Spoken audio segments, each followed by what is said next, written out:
Hey y'all, it is time for part 2 of the Theresa Knorr case.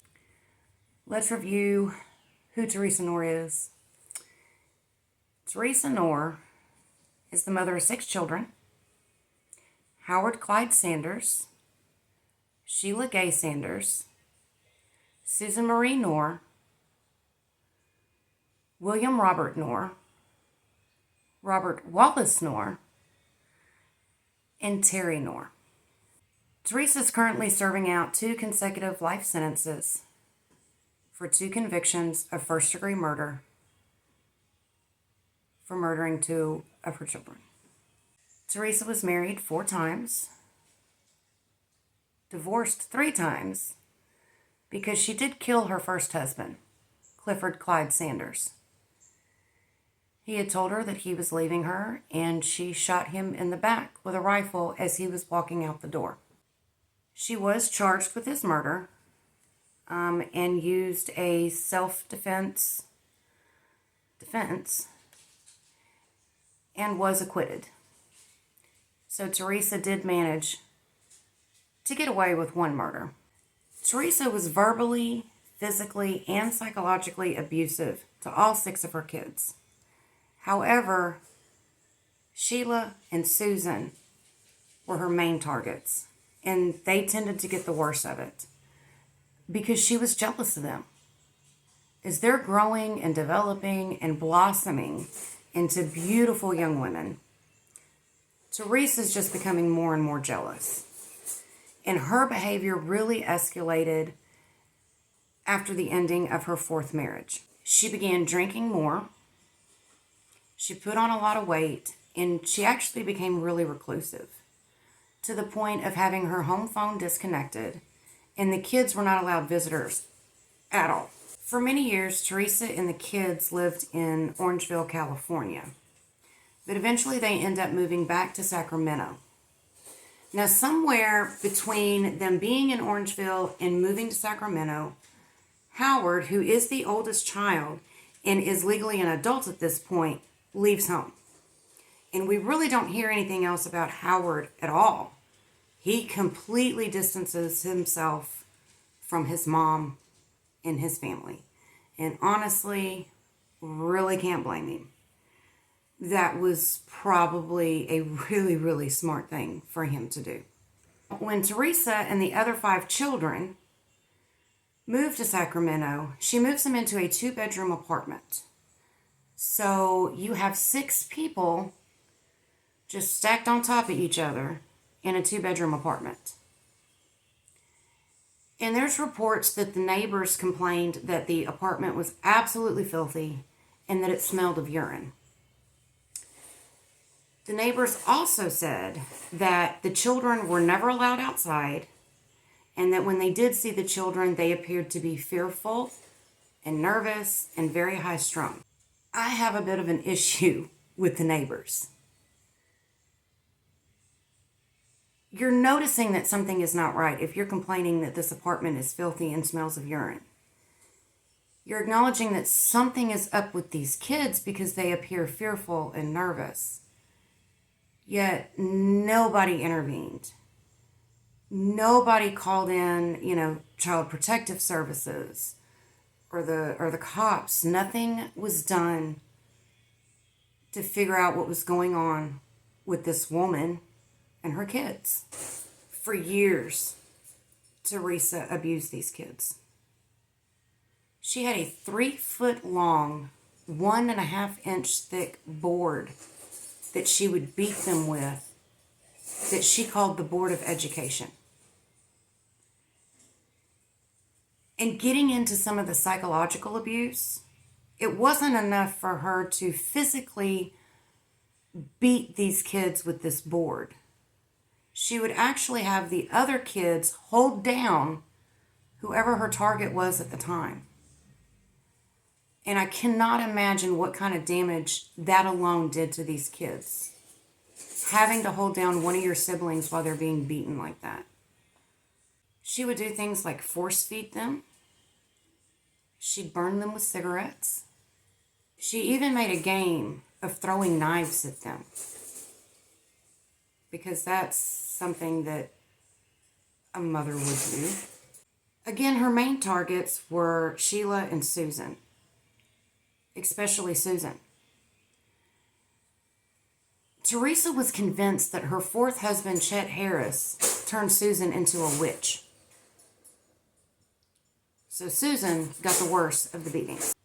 She also forced Sheila and Susan into prostitution. In this next part, there's two different versions. One version says that Susan was arrested for prostitution. And another report says that after a particularly severe beating, Susan ran away from home and was picked up by the police. At any rate, Susan's picked up by the police, and the police turn her over to a psychiatric hospital where she's admitted. Now, I've not been able to find anywhere why exactly they put her in a psychiatric hospital.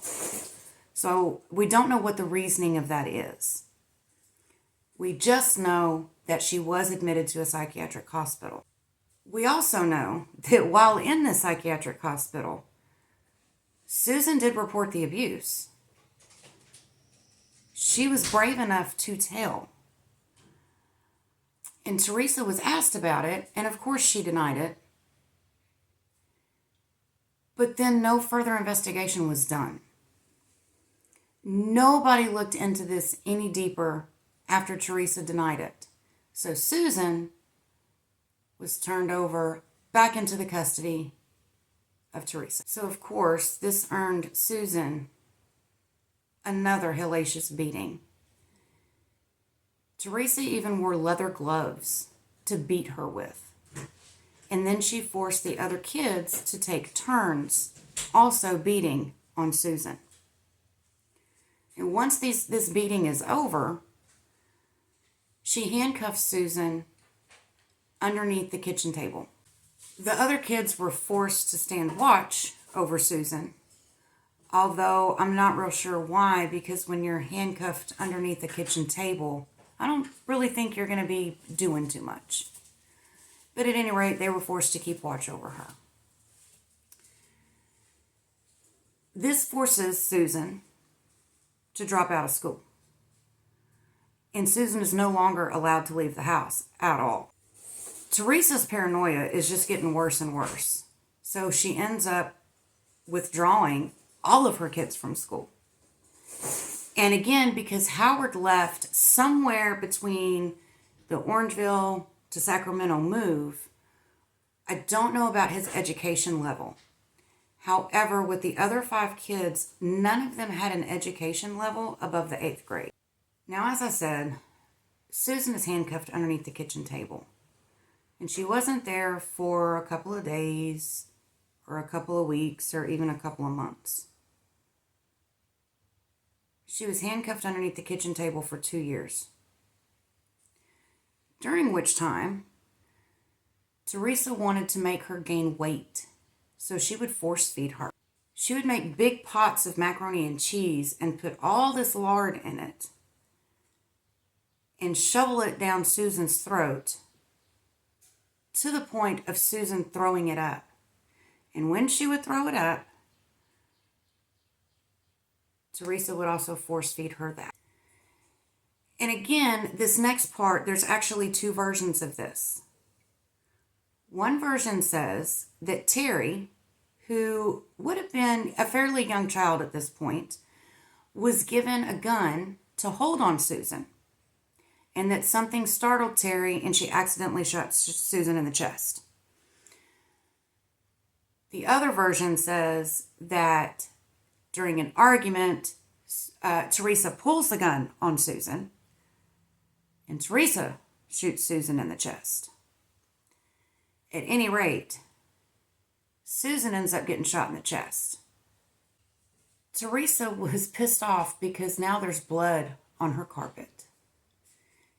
And she has Robert and William pick Susan up and put her in the bathtub. There was no medical attention gotten for her at all, and she's bleeding out.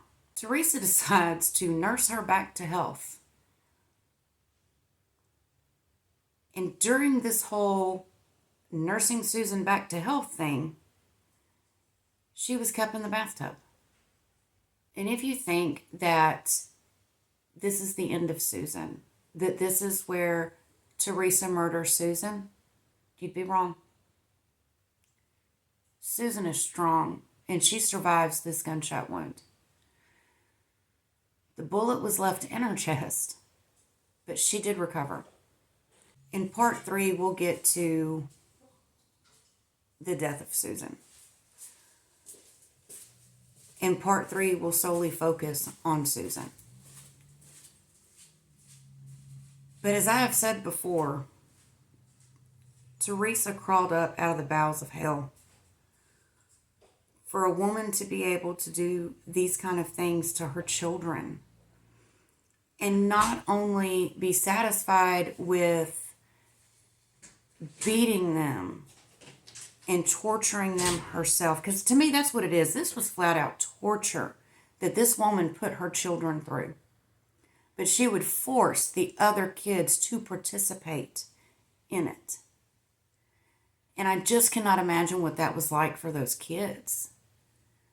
The lasting damage that would be with them forever and ever and ever. Because some wounds, you just can't heal. But this is the end of part 2, guys. I will get part 3 up a lot faster than what I did with part 2. If you've stuck with me this far, I appreciate it. And I'll see you guys again in part 3.